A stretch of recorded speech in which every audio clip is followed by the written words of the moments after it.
विभिन्न कक्षाओं की परीक्षाएं बहुत ही नज़दीक है और इस महीने ज़्यादातर कक्षाओं की अर्धवार्षिक परीक्षा संपन्न होना है। इस स्थिति में हमें अधिक लग्न से अभी पढ़ाई में जुट जाना चाहिए। तो आज हम विषय हिंदी के बहुविकल्पी प्रश्नों को लेने का प्रयास करेंगे। तो चलिए शुरू करते हैं। चलिए बहुविकल्प वाले प्रश्नों में सही विकल्प चुनकर लिखिए। विषय हिंदी के प्रश्नों का हम अभ्यास करने जा रहे हैं और इसी महीने आपकी अर्धवार्षिक परीक्षाएं संपन्न होनी है और इसमें सही विकल्प वस्तुनिष्ठ रिक्त स्थान वाले प्रश्न जो होते हैं वो 30 अंक के होते हैं लगभग। और इन प्रश्नों को अगर हम गलत करते हैं तो अच्छे से अच्छे अंक प्राप्त करने में हमें कठिनाई महसूस होगी। इसीलिए इस प्रकार के प्रश्नों का स्मरण और अभ्यास रखना बहुत जरूरी है। तो चलिए पहला प्रश्न लेते हैं अपन। जीवन का संपूर्ण वर्णन होता है। किसी काव्य में अगर जीवन का संपूर्ण जन्म से लेकर अंतिम तक वर्णन होता है तो ऐसे काव्य को हम कहते हैं महाकाव्य। तो याद रखें, ऐसे काव्य को हम महाकाव्य कहेंगे। आप भूले ना, ऐसे काव्य को हम महाकाव्य कहेंगे जिसमें जीवन के संपूर्ण चरित्र का वर्णन हो, उसे हम महाकाव्य कहेंगे। प्रश्न नंबर 2 है, नागार्जुन का वास्तविक नाम था। नागार्जुन जी थे, उनका वास्तविक नाम है वेदनाथ मिश्र। नागार्जुन का वास्तविक नाम है वेदनाथ मिश्र। प्रश्न नंबर 3 है, गोपियां किसके वियोग में व्याकुल है। जब उद्धव जी गोपियों को संदेश लेकर जाते हैं तो वहाँ प्रश्न होता है, तो गोपियां किसके वियोग में व्याकुल है। उद्धव जी देखते हैं कि गोपियां कृष्ण के वियोग में व्याकुल है। किसके वियोग में? कृष्ण के वियोग में। प्रश्न नंबर 4, सूरसागर के रचनाकार हैं। बिल्कुल सरल प्रश्न है। सूरसागर के रचनाकार सूरदास जी है। सूरसागर के रचनाकार सूरदास जी है। राम लक्ष्मण के गुरु हैं।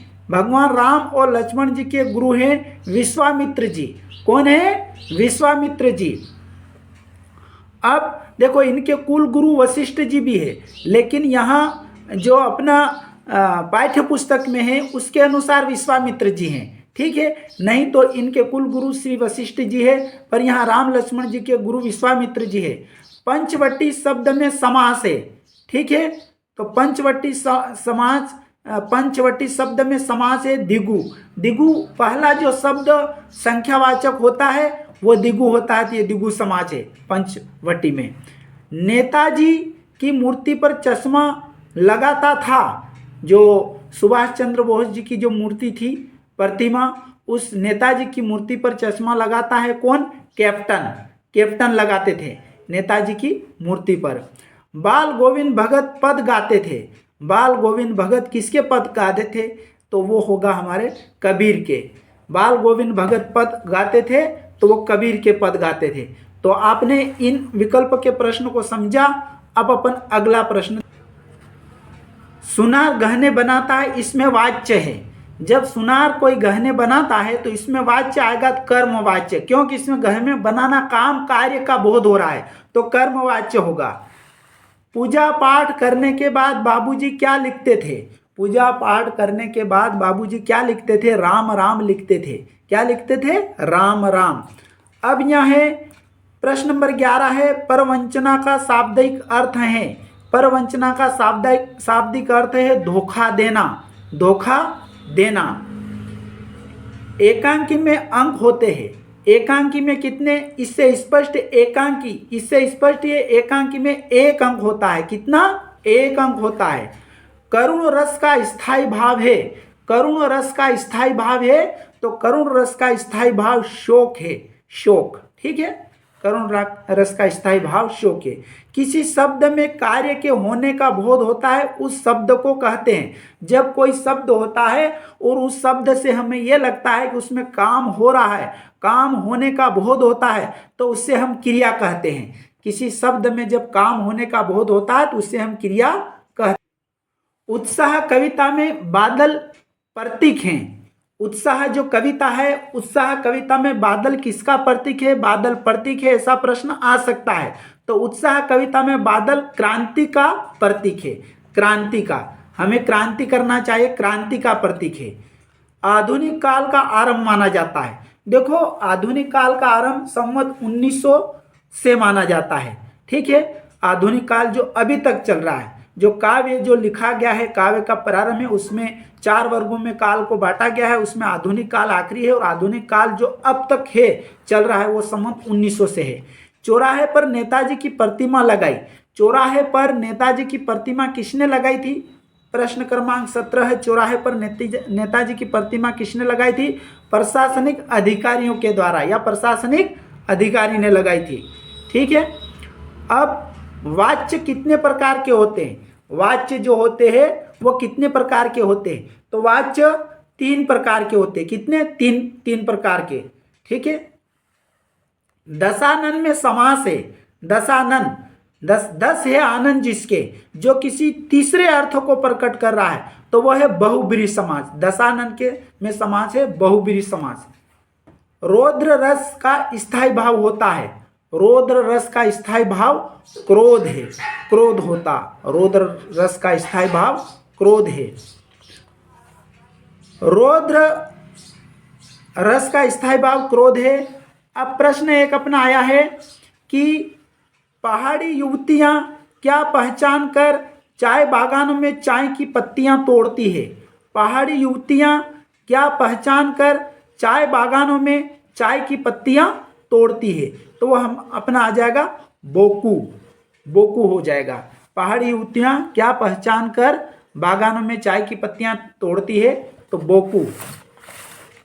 ये प्रश्न आपको समझ में आए होंगे। अगला प्रश्न लेते हैं। छायावादी युग के प्रवर्तक हैं। छायावादी युग के प्रवर्तक हैं जयशंकर प्रसाद। छायावादी युग के प्रवर्तक है तो जयशंकर प्रसाद। तारकेश्वर नाथ का वास्तविक नाम है। तारकेश्वर नाथ का वास्तविक नाम है शिव पूजन साहे। जो शिव पूजन साहे ही तारकेश्वर नाथ कौन है? तो वो शिव पूजन साहे। शिव पूजन साहे इन्हें इनके पिता भोलानाथ कहकर पुकारते थे। इनके पिता जो है वो इन्हें भोलानाथ कहकर पुकारते थे। सांप के डर से भोलानाथ कहाँ जाकर छिपे थे? सांप के डर से भोलानाथ कहाँ जाकर छिपे थे? तो सांप के डर से भोलानाथ माँ की आंचल में जाकर छुपे थे। कहाँ पर? माँ की आंचल में जाकर छुप गए थे। वीर रस का स्थायी भाव है। वीर रस है जो, वीर रस का स्थायी भाव उत्साह है। उत्साह है।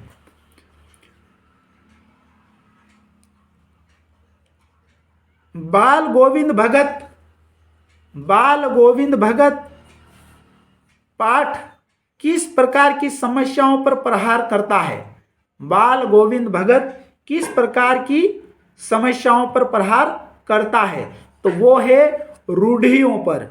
जो रूढ़ियों पर प्रहार करता है, बाल गोविंद भगत जो रूढ़ियों पर प्रहार करता है। तुलसीदास जी की सबसे अधिक प्रसिद्ध रचना है। तुलसीदास जी की जो सबसे अधिक प्रसिद्ध जो रचना है वो रामचरितमानस है। रामचरितमानस है। हिंदी दिवस कब मनाया जाता है? तो हिंदी दिवस 14 सितंबर को मनाया जाता है। हिंदी दिवस कब मनाया जाता है? तो हिंदी दिवस 14 सितंबर को मनाया जाता है। किस भाषा को राष्ट्रभाषा कहते हैं? किस भाषा को राष्ट्रभाषा कहते हैं? तो यहाँ उत्तर हो जाएगा संविधान द्वारा स्वीकृत भाषा को, है ना। संविधान द्वारा स्वीकृत भाषा को। हिंदी को राजभाषा का दर्जा प्राप्त है। संविधान में हिंदी को राजभाषा का दर्जा प्राप्त है, लेकिन बहुमान्यता के अनुसार, लोक मान्यता के अनुसार हिंदी हमारे राष्ट्र की राष्ट्रभाषा कही जाती है, लोक मान्यता के अनुसार। लेकिन संविधान में उससे राजभाषा का दर्जा प्राप्त है। पूर्वइनी पान का अर्थ है। पूर्वइनी पान का अर्थ है ना। तो पूर्वइनी पान का अर्थ कमल का पत्ता है। कमल का पत्ता है।